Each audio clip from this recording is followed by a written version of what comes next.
नमस्कार सर्वांना, स्वागत आहे सर्वांचं साक्षी गोट फार्म अँड ब्लॉग चॅनलवर. ही उन्हामुळे कलर यायला लागला आहे बघा आंब्यासनी.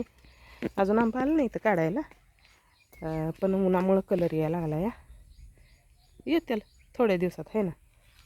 आंबे मोठे झाले तर खरं, पण काय झालं आहे माहिती आहे का, या आंब्याला असं काय झालं असेल तुम्हाला माहिती आहे का, सांगा बरं का. हे बघा हे कसं झालं आहे बघा, हे बघा हे इकडनं हे दोनच आंब्यानं झाले. दुसऱ्या त्याला पण एकाला पण आणखी एक खाली मोठा आहे बघा, त्या आंब्याला पण लागण झाली आहे तसंच.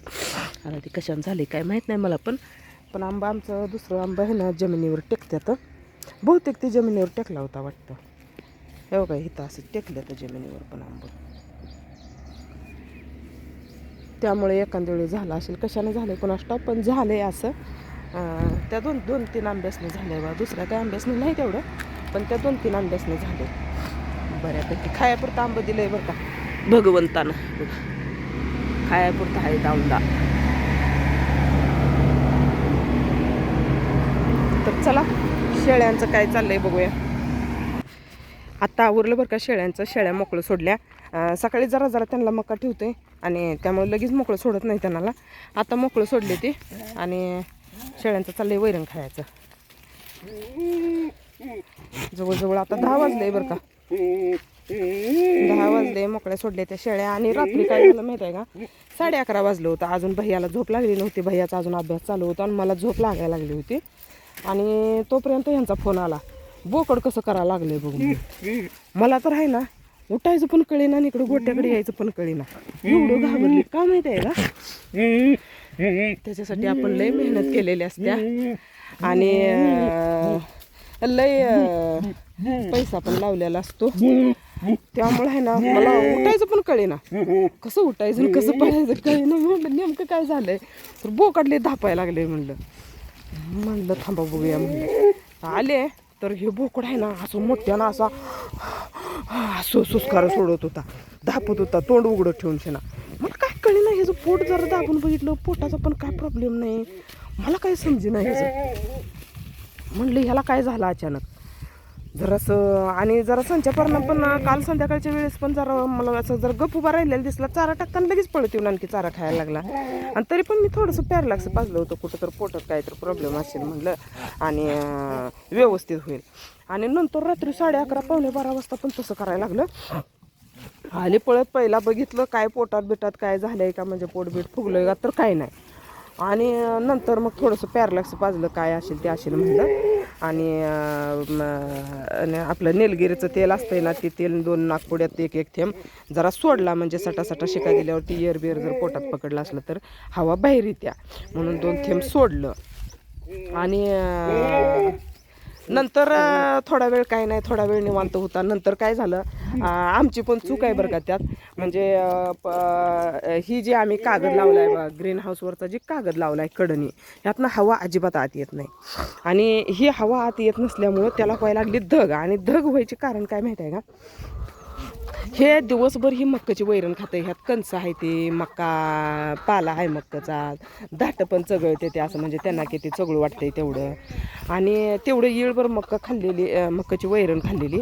आणि त्याच्यानंतर आहे ना, द्राक्ष बागेतला खुडा, त्याने आता वैरण जिथं आणायला जाते तर ती वैरण बागतलीच आहे. आणि येता थोडंसं पिल्ल्यांना खुडा म्हणून पण घेऊन येतात. आणि ते संध्याकाळी आम्ही पिल्ल्यांपुरतं शेळ्या बांधून घालून पिल्ल्यांपुरतं ती वैरण आम्ही बांधतोय. मग रोजच बांधत होतो. आणि रात्री काय झालं, जरा जास्त वैरण होती. म्हटलं खाऊ दे. म्हटलं आम्ही संध्याकाळचा भरडा ह्यांचा बंद केला आहे, कारण वैरण चांगली असल्यामुळं संध्याकाळी भरडा द्यायची ह्यांना काही जरूरत नाही. त्यामुळे संध्याकाळी भरडा देत नाही. सकाळी तेवढं शेंगपेंड आणि गोळीपेंड मिक्स करून पिल्ल्यांना देतोय आणि शेळ्यांना थोडी मका चारतोय. आणि परत मला लक्षात आलं की ह्यानं काढलाय खुडा. आणि खुड्याची असते धग, म्हणजे द्राक्षाचा पाला, कोवळा पाला खाल्ला ना, त्या द्राक्ष धग लय भरपूर असते बरं का. आणि तेवढी ती पोटात ती खुडा एक त्याला लोड झालेला. आता कसं चारा चांगला असल्यामुळं ते आहे ना, असं म्हणजे किती घालील तेवढा चारा ती खाते ती. आणि ती खुडा पण त्यांनी सगळा खाल्लेला. अधिक म्हणजे रात्री गरम पण लय होत होतं बरं का, लय म्हणजे लय गरम होतं. आमच्या कोंबड्या पण अशा करकरायला लागल्या होत्या रात्री. बघितलं मी रात्री आत बॅटरी लावून बघितलं तर कोंबड्या असं पंख पसरून आहे ना करकरत होत्या, म्हणजे त्यांना धग होत होती. लय म्हणजे लय धग होती ती. आणखी खिडक्या पण मोकळ्या असते त्या, तरी पण त्यांना धग होत होती बरं का कोंबड्यासनी. आणि मग मला लक्षात आलं की आपण ही ग्रीन हाऊसवरचा जी कागद लावला आहे कडेला ह्यातनं हवा आत येत नाही.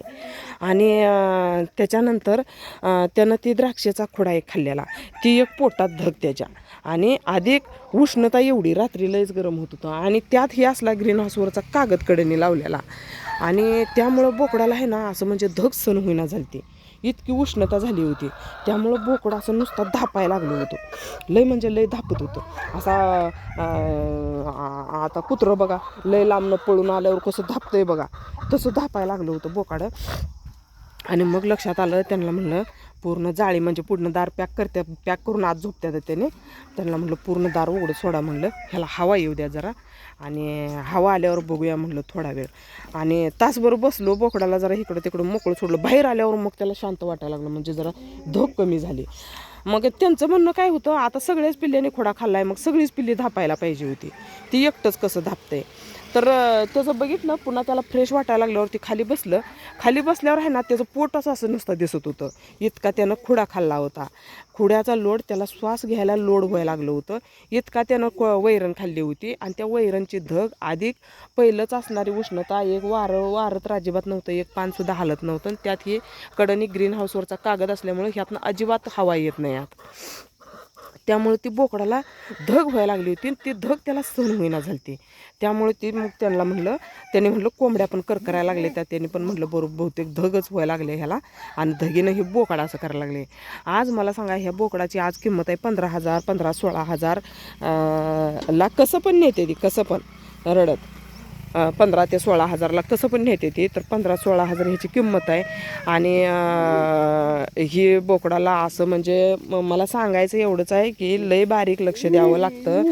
रात्रीचं आपण काय करतो, शेळ्या एकीकडे बांधतो, आणि रात्री आपण झोपलेलं असतं, ते जनावरांचं काय चाललंय आपल्याला काहीच माहीत नसतंय. त्यामुळं जनावरापाशी माणूस थांबायचं.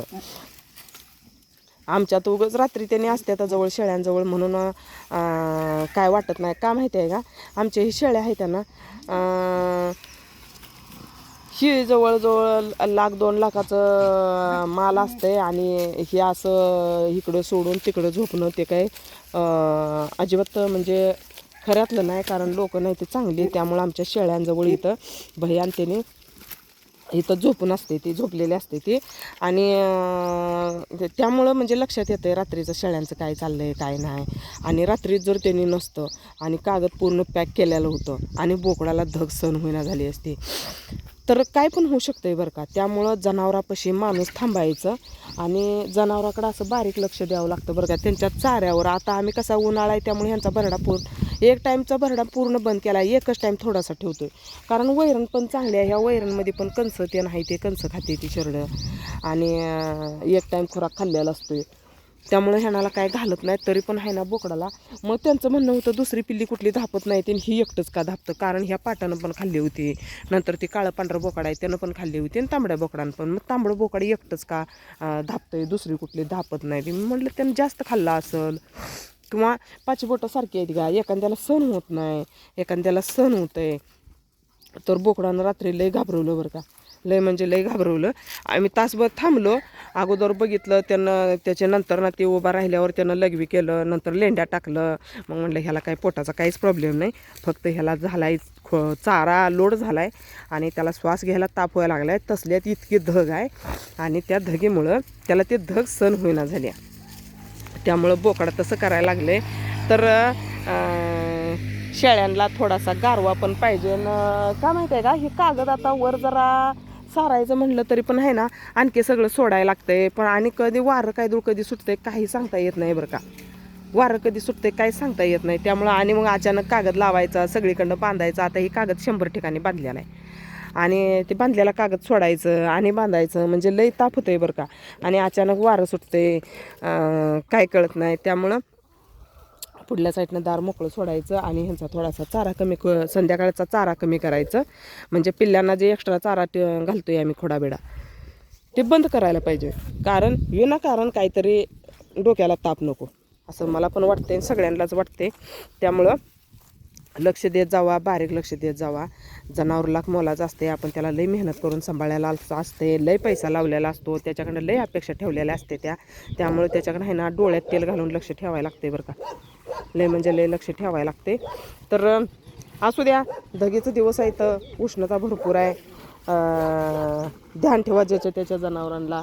आणि रात्रीचं जे आपण जनावर एकीकडं आणि आपण एकीकडं असतो तसं काय करू नका बरं का. रात्री कधी पण अडचण येऊ शकते. त्यामुळं जनावराकडं थांबत जावा, आहे ना. सगळ्यांनी व्हिडिओला लाईक करा आणि इंस्टाग्राम आय डीला पण सगळ्यांनी फॉलो करा बरं का. इंस्टाग्रामची आय डी पण आपली आहे, इंस्टाग्रामच्या आय डीला पण तुम्ही सगळ्यांनी फॉलो करा. आणि कसा वाटला व्हिडिओ सांगा सगळ्यांनी. व्हिडिओला लाईक करा. आपल्याला कमेंट आली होती कुत्रा काय करतोय, तर कुत्रा इथं बांधला आहे बघा. एवढा कुणाला सुद्धा येत नाही. आता ह्याचं वरडाय चालू आहे, म्हणजे वर कावळा आलाय, तेव्हा वर झाडावर कावळा बसलाय, त्यामुळे त्याचं वरडाय चालू आहे. वर बघून वरडतोय तेव्हा कावळा आलाय. आणि आज कुत्रं इथं बांधलंय, सकाळपासून 3 अंडी निघाल्यात बरं का. आता आणि कोंबड्या वरडायला लागल्यात. बघूया, कुत्रं इथं असलं म्हणजे मांजराला नाही येऊ देत, पण धगलं आहे ह्या फाटकी सावली आहे ह्या झाडाची. म्हणजे असं गार सावली नाही, कुत्र्याला आमच्या सण होत नाही. तरी पण आता इथं तर त्याला खाली पाणी ओतते, म्हणजे गारव्या आला बसल. आणि इथं काही येऊ देत नाही मग तो.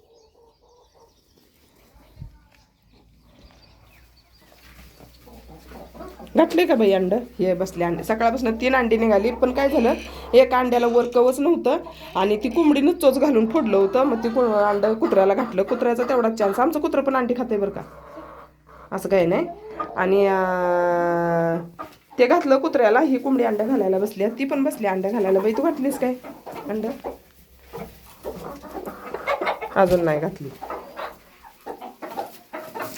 मग अशी 3 अंडी निघालीत बरं का. 9 वाजेपर्यंत 3 अंडी निघाली. आणि ह्याच्या अगोदर कसं मी 10 वाजता इकडे यायचे, पलीकडलं सगळं आवरून. आणि तोपर्यंत अंडं एक पण राहिलेलं नसायचं, तोपर्यंत मांजर येऊन खाऊन गेलेला असायचं. आज काळू इथं बांधलाय, त्यामुळे काळू कोणाला येऊ देत नाही. आलं की ह्याचं वाव चालू असतं, त्यामुळं येऊ देत नाही. तर असू द्या, व्हिडिओ मोठा झाला, आपण व्हिडिओ महत्त्वाचा असतो या. त्यामुळं करा सगळ्यांनी व्हिडिओ लाईक करा, शेअर करा, नवीन असलेल्या सपोर्ट करा. ह्या कोंबड्या अंडी घालणार आहे त्या, आणि ह्या कोंबड्या खाली शिरते त्या, कारण ह्या नवीन प्युअर गावरान कोंबड्या आणलेल्या आहेत त्या. आणि त्यांची अंडी घालायला गडबड चालू आहे. इकडे 2-3 कोंबड्यांची ही बसली अंड्याला. घालबाई अंड. खुडूक कोंबडी कुठे गेली मग, तू बसली इथं. तर चला, कसा वाटला व्हिडिओ सांगा सगळ्यांनी. व्हिडिओला लाईक करा. आपल्याला येत होती कमेंट, पाठीमागचा कॅमेरा करून व्हिडिओ करा. तर केलाय पाठीमागच्या कॅमेऱ्यानं व्हिडिओ. काय रे बोल्या?